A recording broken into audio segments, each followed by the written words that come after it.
Muito obrigado, JC Cerrone e toda a equipe do Teatro Escola de São Paulo por ter me convidado e aos meus colegas do mundo afora para participar do seu projeto. É realmente fantástico estar aqui e ver o que vocês estão fazendo aqui em São Paulo e ouvir parte das conversas que vocês estão tendo. Também muito obrigado ao nosso intérprete George, que está fazendo um trabalho impressionante. Concordo plenamente.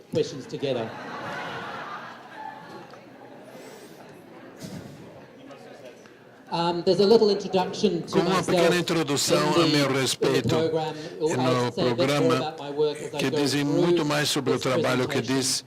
Essa apresentação é suficiente e também sobre a parte didática que tem no meu passado. Essa fala é chamada Cenografia em Expansão. E eu estive muito interessante nas conversações que houve ao longo dos últimos 2 ou 3 dias e as perguntas que foram feitas. Em especial aqueles que perguntaram o primeiro encontro de cenografia desse tipo que eu conheço sobre o que está acontecendo no Brasil. Achei muito interessante, em especial as questões que apareceram, uma espécie de como eu poderia definir o trabalho de vocês e como vocês, na verdade, poderiam entender o seu trabalho, o seu futuro como geração de estudantes. Muito falou do papel da performance e da cenografia prática. Eu gostaria que outros estudantes também dessem interesse para esse tipo de trabalho no seu trabalho. Eu também estou interessado nas questões que perguntamos sobre quanto design está a serviço de outro tipo de espetáculos. Eu acho que isso seria uma pergunta interessante a ser respondida. Também há discussões sobre módulos cooperativos de fazer sobre desenvolver processos, também uma pergunta importante a respeito de o que é possível fazer em cenografia e quanto cenografia poderia ter um papel importante nas apresentações em si. Também houve discussões sobre os vinhos e as formas de performance, discutindo também espaços alternativos a questões de sustentabilidade e também sobre a cenografia, sobre a palavra cenografia e qual é o seu uso corrente. Também estou interessado em outras questões que talvez foram feitas no bar, no hall, em casa, depois de ter ouvido a minha conferência. E eu espero poder ouvi-las, seja como reflexo do que eu disse, como no final da minha conferência, se houver tempo para isso, para perguntas e respostas. E também eu vou ter que fazer primeiro uma pequena introdução, porque senão vou me perder. O título da minha fala é Cenografia em Expansão. Eu falarei um pouco do design de performance, que é algo que JC Cerrone levantou e me deu esse novo título sobre esse evento em si. Também falarei sobre as performances significam para mim, não como um substituto da cenografia, mas como uma geração em expansão de cenografia. Acho que muitas das coisas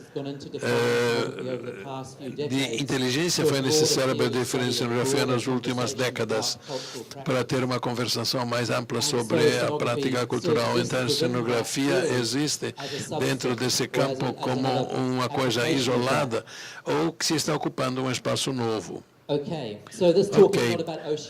Não vou falar da Oceania em geral, é mais focalizado na Nova Zelândia.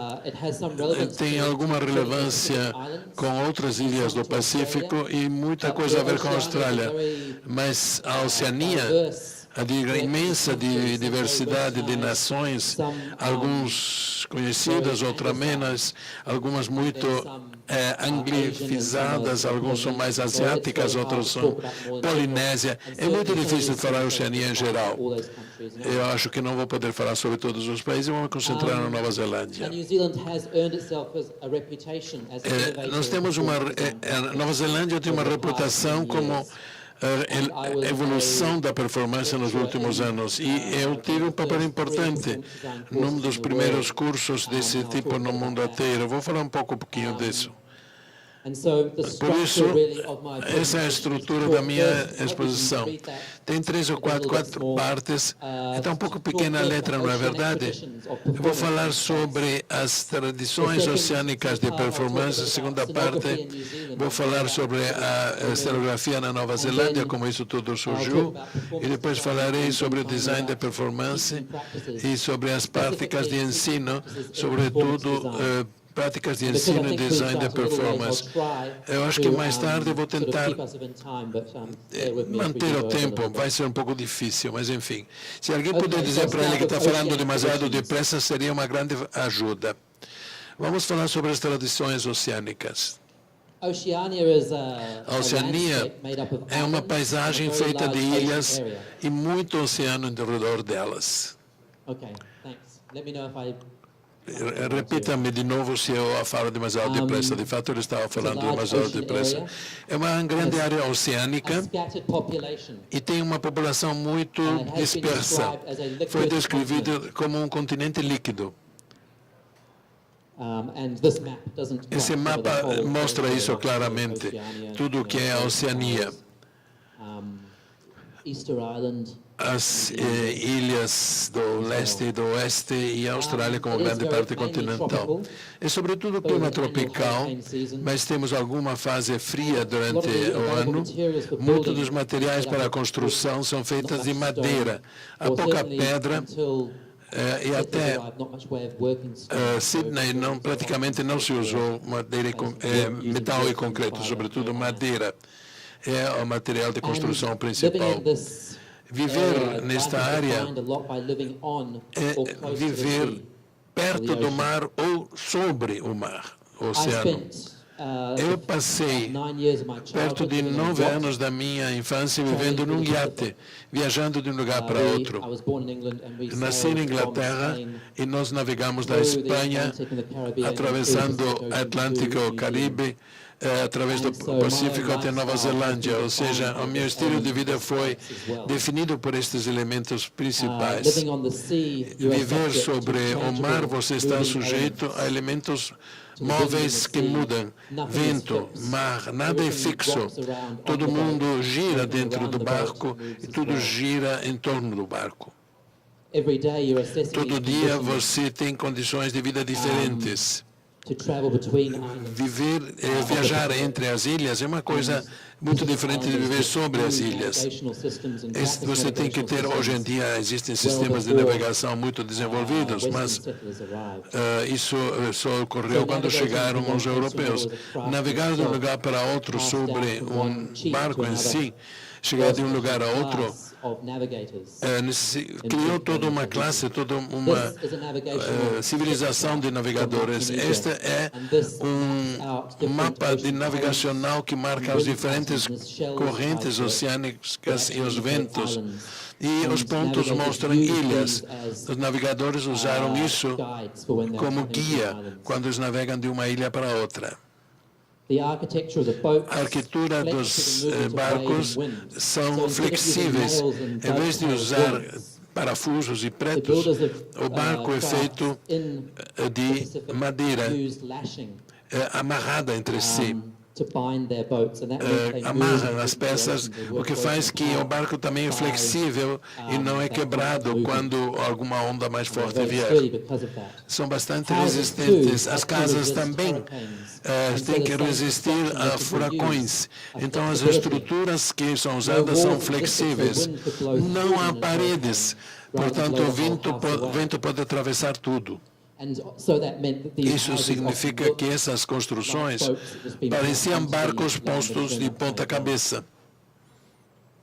Este é um close-up de algumas das amarrações que existem para fixar uma casa. Isso é muito mais resistente do que qualquer outro sistema que já existe, que depende da estrutura flexível que é essencial para que eles existam. Com pregos e parafusos, nada disso seria possível. Aqui há diferentes paisagens. Isso aqui é mais duro.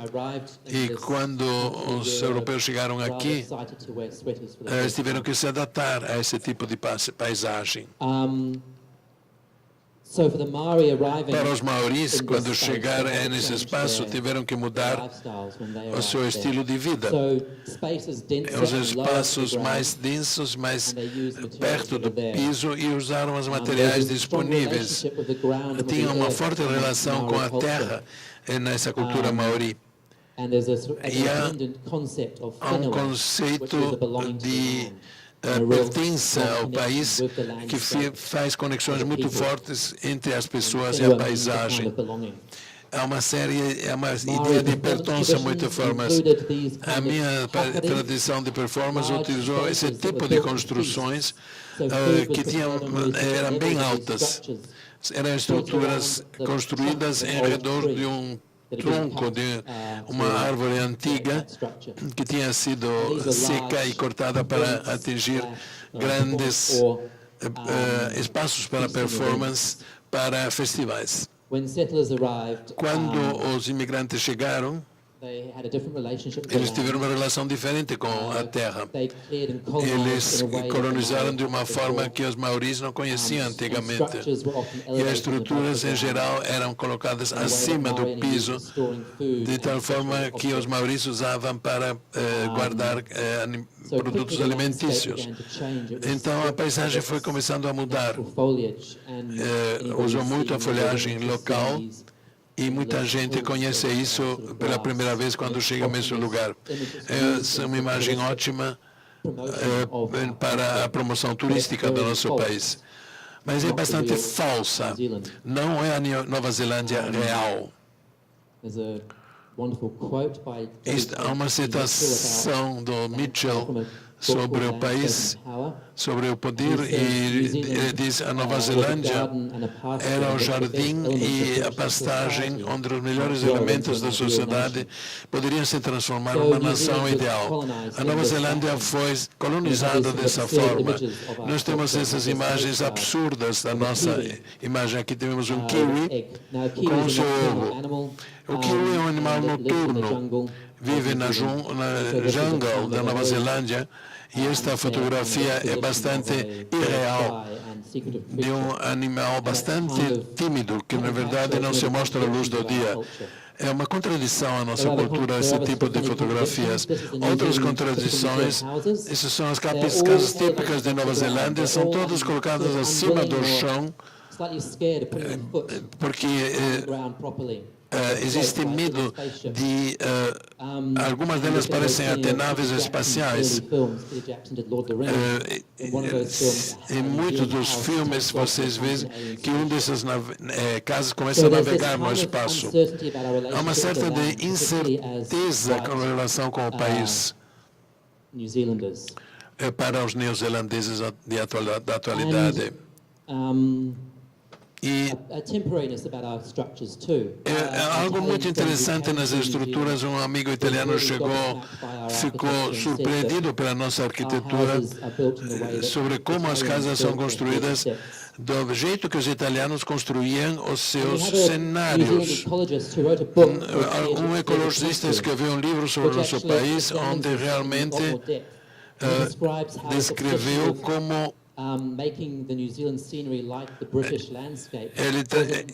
os colonizadores tentaram montar uma espécie de museu britânico, mas na verdade é como se fosse um teatro, criando um conjunto de imagens falsos sobre aquilo que existia na realidade.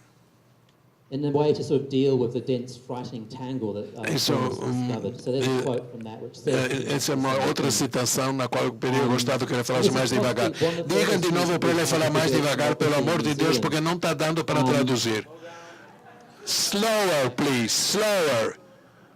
Isto pode ser dos temas que nós temos na Nova Zelândia, porque o cenário não é algo que se impõe sobre o espaço, e a palavra paisagem foi inventada no século XIX através dos paisagistas que tentaram celebrar essa ideia arcadiana ideal da natureza. Nova Zelândia, essa paisagem que parece sempre ser verde em algumas pinturas, é assim mesmo, mas na realidade não tem nada a ver com o meio ambiente real. Esse tipo de manifestações de ecologistas e de outras pessoas a respeito da relação entre teatro e paisagem fizeram que os nossos arquitetos trabalhassem praticamente como cenógrafos. Esta é uma construção temporária que ficou em pé durante 3 anos, exposta ao vento, mas também uma cenografia ativa, é como uma declaração dentro da paisagem. Voltando à parte da descrição da palavra paisagem, é uma noção relativamente recente, chegando a uma paixão cultural em particular, com fenômenos que ocorreram a partir de faz 200 anos e não antes. Aqui temos outro trabalho de arquiteto que também nos ensina para um estudo de performance que nós fizemos, e essa arquitetura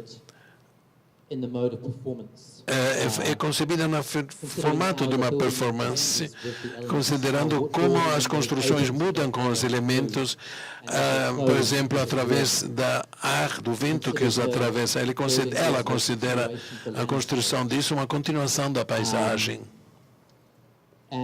E se refere a tradições e práticas do espaço oceânico ao fazer a sua arquitetura, esta arquiteta. Aqui temos performance feita na Nova Zelândia. Bebê, neném, onde estão todas as coisas bonitas que você me prometeu? Essa casinha está colocada diante de uma pintura, uma espécie de sonho de museu, ter um granjeirinho com uma casinha. E essa performance nessa casinha foi, digamos, utilizada na performance dia após dia. E aqui você vê as crianças olhando através da janelinha dessa casinha, tentando integrar a paisagem na sua própria vida. Isso foi a introdução. Nós tivemos grandes tradições de cenografia, através de um dos grandes inovadores foi Ronald Boyce. Isso é um formato sobre como fazer nada no teatro Downstage. Ele veio da Escola de Artes de Londres e aconselhou a construção de um teatro e criou esse espaço cênico e mostrou muita cenografia possível de ser montada nesse espaço. Aqui temos num teatro aberto, praticamente teria sido impossível para observar, para ver as performances. Frequentemente nesse tipo de circo temos uma configuração na qual dá para fazer diferentes tipos de apresentações.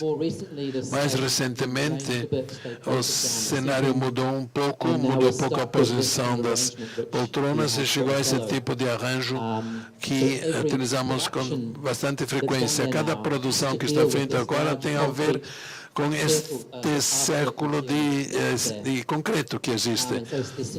A cenografia nesse espaço é unificada por essa monumentalidade do palco. Como vocês podem ver, o conflito entre uma abordagem bastante fluida e a forma rígida que foi imposta a esse espaço. E esse conflito faz parte do conflito que existe dentro da Nova Zelândia entre velhas formas de teatro e performance e as práticas da Oceania tradicional. Outro exemplo, de montagem teatral. A parte de cima mostra o que foi possível desenvolver em um determinado espaço, e embaixo é um contorno de abertura. Vocês podem ver que a cenografia, de fato, é a arquitetura desse espaço.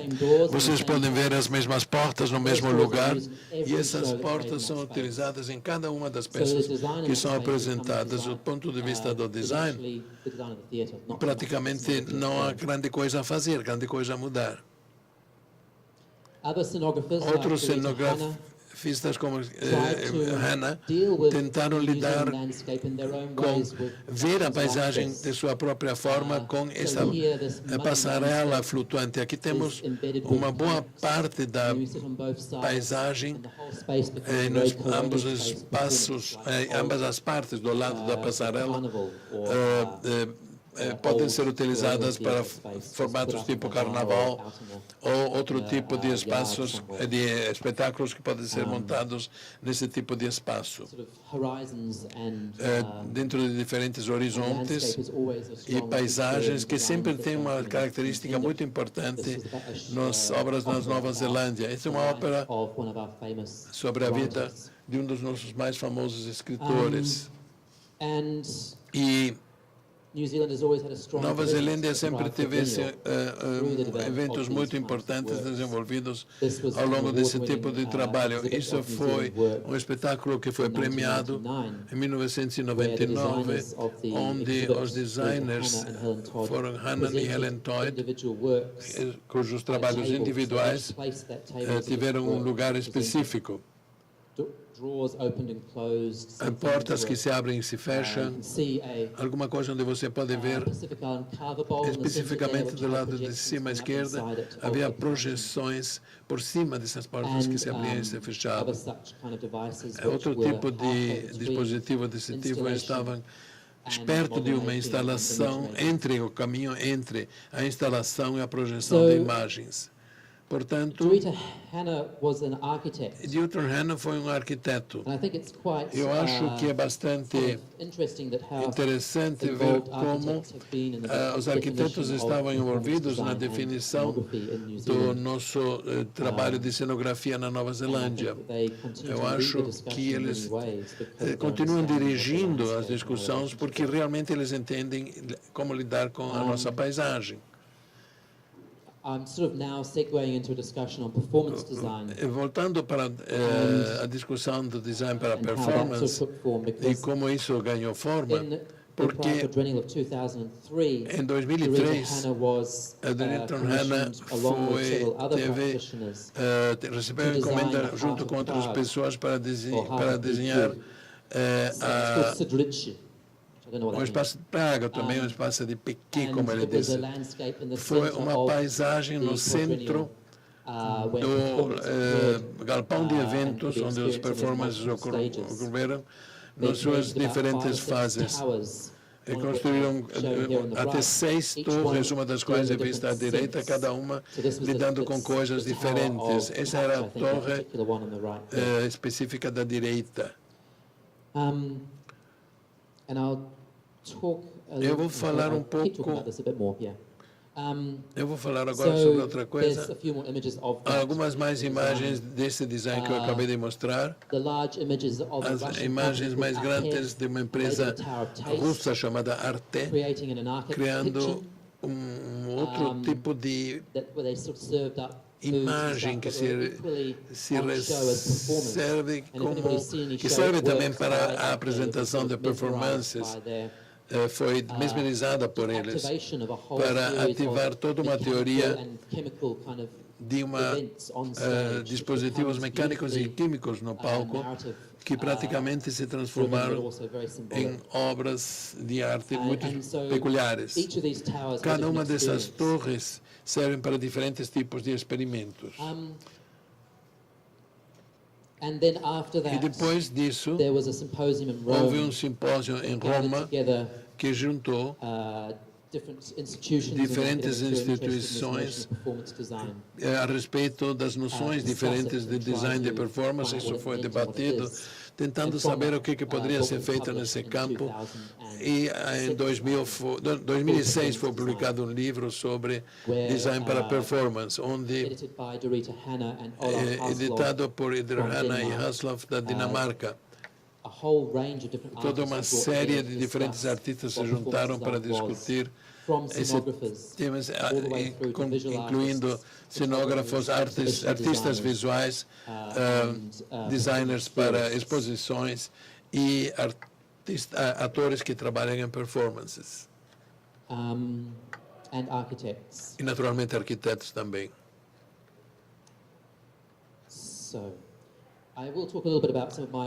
Eu vou falar um pouco sobre o meu próprio trabalho,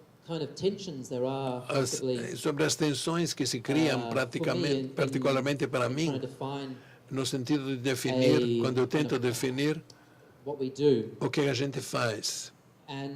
E, originalmente, eu aprendi artes plásticas, pintura, escultura. E depois eu fui levado a gravitar no sentido do design e da cenografia. Foi um espaço que me parecia mais apropriado para contar a minha história. Muita gente não conta histórias em artes plásticas. Então, eu cheguei à área da teatro e eu achei que eu poderia me exprimir melhor, mandar melhor as minhas mensagens num espaço onde podia contar histórias durante 1 hora, mais ou menos. Mas depois passei para o trabalho no palco. Durante um certo momento eu perdi a direção do meu caminho. Talvez isso seria uma lista dos motivos pelos quais design para performance faz sentido para mim. Eu mencionei associações anteriores com a paisagem na Nova Zelândia, que foram sempre muito importantes para mim. Eu tentava encontrar o caminho para o meu caminho, as motivações para eles. E para isso eu acho que muitas coisas que antes eu fiz são diferentes. É algo muito diferente do que o Ronaldo Teixeira falou no início desse encontro. Como descrevemos o que fazemos é importante e ajuda a comunicar o que fazemos para outros grupos. Então, fiquei muito interessante em estabelecer o design como um poder autorial para fazer performance. E assim entendi o trabalho que não sou apenas um designer, mas também um diretor. Eu tento fazer entender às pessoas que a palavra diretor se refere também sempre à performance como um todo. Eu também tentei fazer senso sobre a definição do que eu entendia como teatro para me comunicar por outros caminhos, não apenas através da imageria, mas através de padrões que eu encontrava no meu projeto. De tal forma que o gosto, o ouvido, o tato e o olfato são parte da minha performance. E a cena não é apenas visual. Eu tentava encontrar uma maneira de trabalhar com todos os sentidos nesse caminho, procurando por alternativas na realização de performances. Eu tentava encontrar um caminho para descrever o que eu fazia, para ser entendido no que eu entendo nos meus trabalhos, nos meus públicos e através dos meus cooperadores. E por isso eu acho que é importante entender esse caminho. Acho que a arquitetura sempre foi muito rica na contribuição, nesse sentido, porque os arquitetos entendem o poder que a arquitetura tem para formar e formatar o comportamento, não apenas o comportamento individual, mas o comportamento grupal também. E sempre é um novo sentido que se cria dessa forma, uma espécie de sentido social, uma inteligência social que se cria. E na companhia em que eu trabalhei, também consegui introduzir as minhas ideias, tentando encontrar uma relação entre, um intercâmbio entre eu, o público e as imagens que eu crio. Portanto, eu vou falar um pouco do meu projeto de uma cenografia que eu fiz. Eu não rejeito a cenografia em nenhuma de suas outras formas, mas acho que a minha cenografia é parte do que eu faço como obra total. E vou falar sobre esse tipo de design. Esta é uma produção chamada os muitos pedidos de um restaurante, se eu entendi corretamente, que estreou em Southern Wells, em Londres, e depois se movimentou em direção à Nova Zelândia, no Espaço Nacional para Teatro e Dança. É um conto japonês que está por trás disso tudo. É uma história muito curta. Não serve muito como cenário para um texto, mas eu tentei fazer o melhor possível. Há outros dramaturgos ao redor disso que entram com design e com tentativas de atrair o público. É um trabalho em camadas para criar experiências diferentes. O espaço se tornou cada vez mais sinistro. A história termina realmente de maneira não muito feliz, mas entra nos diferentes sentidos como olfato e tato. Deram instruções para as peças. Entre as instruções, se tentou tornar um pouco mais confortável a absorção do espetáculo. Em algum momento tem que se pensar nos corpos. Aí perceberam que isso não era nada fácil. É uma história que seria bem interessante sobre como fizemos para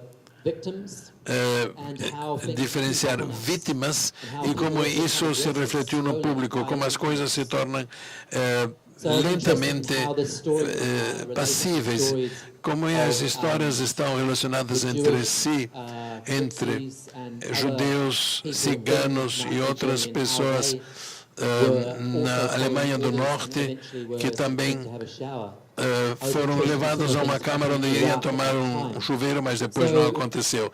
Isso estava relacionado com o que acontecia no Iraque no nosso tempo.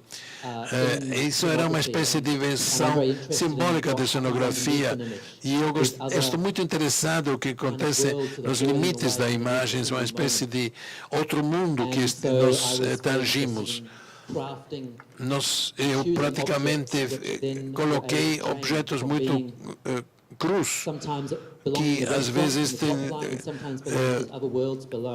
alguns do Ocidente na linha de cima, outros do Oriente nas linhas de baixo, da forma que havia esse tipo de oscilação entre esses dois mundos diferentes. Em diferentes fases em que fizemos os espetáculos, as coisas mudaram.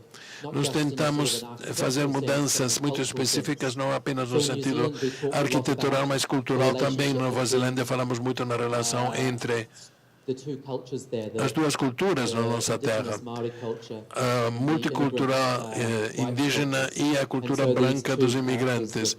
E essas duas culturas praticamente se defrontavam. Na Itália, fizemos algo semelhante. Aqui temos umas imagens do mesmo design em dois eventos na Itália. Isso em Prato, isso foi montado no pavilhão japonês em Roma. Todos estavam sentados ao redor de mesas e, por assim dizer, jantando. Aqui temos uma mostrando essa janta. E os caçadores entram num espaço e há outras coisas que irritam o público de forma isolada. E essa espécie de maquiagem, por assim dizer, é feito com bacon. E o bacon, depois de ser utilizado como máscara, é oferecido ao público para ser comido. São coisas que acontecem para desagradar o público, para dizê-lo claramente. Estas são algumas das nossas práticas cenográficas e ilustram o que eu faço. Mas não são apenas esses elementos com os quais eu trabalho. Isso trabalho com cenografias mais expandidas também, e quando eu tive a oportunidade de representar essa obra como no Festival de Nova Zelândia, eu tive a oportunidade de mudá-lo para uma instalação, porque os organizadores quiseram encontrar um caminho para eu me comunicar melhor com o nosso público. Esse é o projeto de 2007.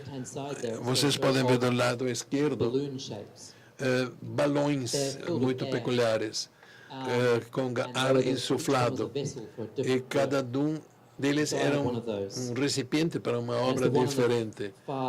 Aqui vemos alguns da esquerda na frente e eu estava sentado ao lado desses recipientes 3 vezes por dia e eu desenhava os rostos à medida que passavam na frente desses objetos. Então eu poderia diferentes possibilidades de capturar os seus olhos quando olhavam os meus desenhos. E eu dizia esses retratos para o público observá-los. Existem pequenos pedaços circulares de alimentos com corantes e outros elementos. Dentro desse bolso, eu podia lhes oferecer o retrato que o pessoal podia carregar consigo. Mas havia mais dessa história. Eles poderiam dar uma volta pela uma outra porta e do outro lado entrar dentro dessa espécie de maquete do cenário, e eles tinham bonecos que poderiam colocar nas suas costas e podiam carregar os seus lugares consigo. Isso que estão fazendo aqui. Então, vocês podem ver que eu estou interessado no trabalho em si, existe um modelo, mas também quero estender o trabalho em diferentes sentidos, diferentes direções, e aprender mais a partir disso, dando ao público uma experiência do trabalho que eu faço. Não mostrar uma imagem fixa, porque o meu trabalho é muito mais sobre o encontro entre o público do meu espetáculo e o performer em si. Isso é feito num lugar onde eu entro no design da performance e na arte de performance.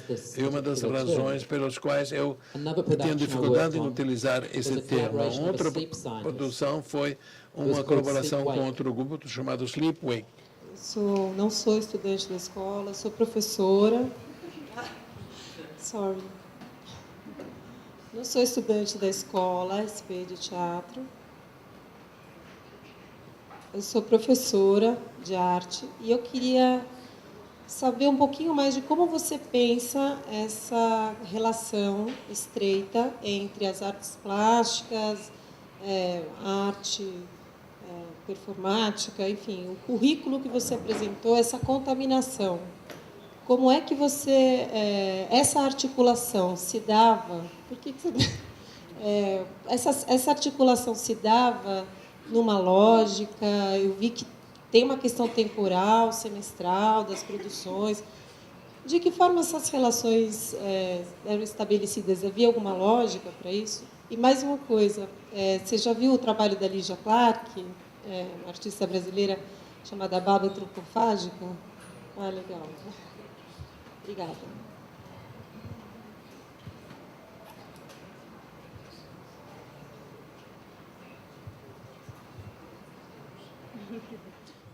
Yes, I do know Lygia Clark's work. Eu conheço a Lígia Clark, sim, e o seu trabalho. Frequentemente eu chamo a atenção dos meus estudantes. Numa das capas dos meus livros, eu tinha uma reprodução de uma de suas obras. Você falou da logística da minha casamento entre arte performática e artes cinematográficas ou visuais. Eu acho que de muitas formas, foi algo praticamente lógico para mim, porque eu fiz com os meus próprios estudantes a partir do meu currículo que eu mesmo bolei.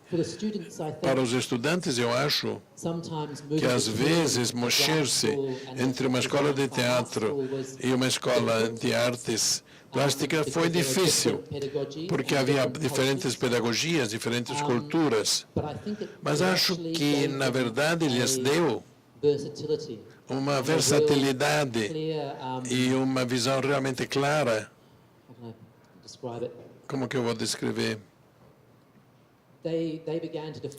Começaram a definir a sua própria prática de uma forma vocal. Por exemplo, em 2007 isso ficou muito claro quando os meus estudantes conseguiram isso como designer de performance. Acho que eu tinha uma estudante que estava tentando construir isso e concretizar isso. Isso mudou um pouco a sua forma de ver o mundo. Eu acho que eles se mexiam bastante facilmente de um mundo para outro. De fato, é uma espécie de filosofia criada especificamente para o caso. Esses degraus entre espaços e espaços onde se pode criar uma criatividade individual. Cada um dos meus estudantes podemos ver o que eles fizeram como cenógrafos ou como artistas de performance. Alguns trabalham em conjuntos musicais, lida muito bem com a música. É uma espécie de prática nomática e tem que ser assim devido ao contexto, ao meio ambiente da Nova Zelândia. Há uma pouca população, 2 milhões apenas habitam na Nova Zelândia. Então, na cidade de Wellington são 25 mil. Auckland, que é a maior, tem 2 milhões. Eu acho que vocês em São Paulo, você tem muito mais população do que toda a Nova Zelândia. Vocês podem imaginar como é difícil viver como designer de set. Há uma ou duas pessoas que fazem isso e que cobrem o mercado como um todo, praticamente. Também uma riqueza que nós temos que nos dá muita capacidade de inovação, porque temos abordagens inovadoras. Parece natural porque as pessoas estão acostumadas a se mexer de um lugar para outro.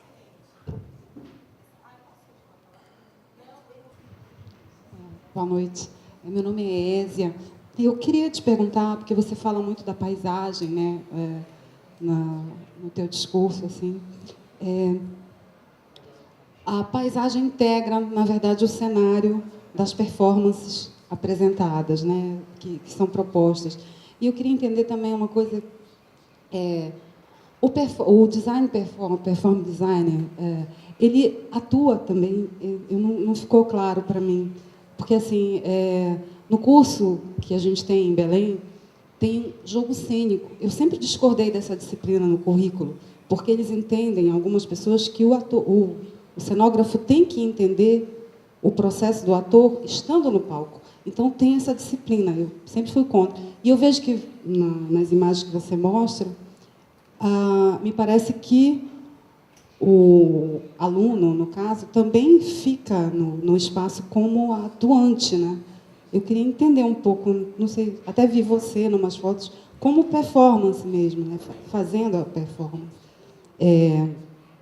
E vejo também, na discussão que a gente teve aqui no primeiro dia, a Daniela Thomas dizendo que o artista acaba virando o cenógrafo acaba virando o artista, e há essa dualidade, essa intervenção. Hoje também eu vejo, não sei aqui, que eu nunca mais vi nas Casa Cor aqui, mas lá em Belém, os arquitetos na Casa Cor, que é um evento de decoração, os decoradores fazendo cenários assim dentro para as propostas de decoração de interiores, né? Assim, um pouco para você comentar sobre isso. Não sei. Eu acho. Eu não tenho certeza como responder às duas perguntas que foram feitas. Eu estou de acordo com muita coisa.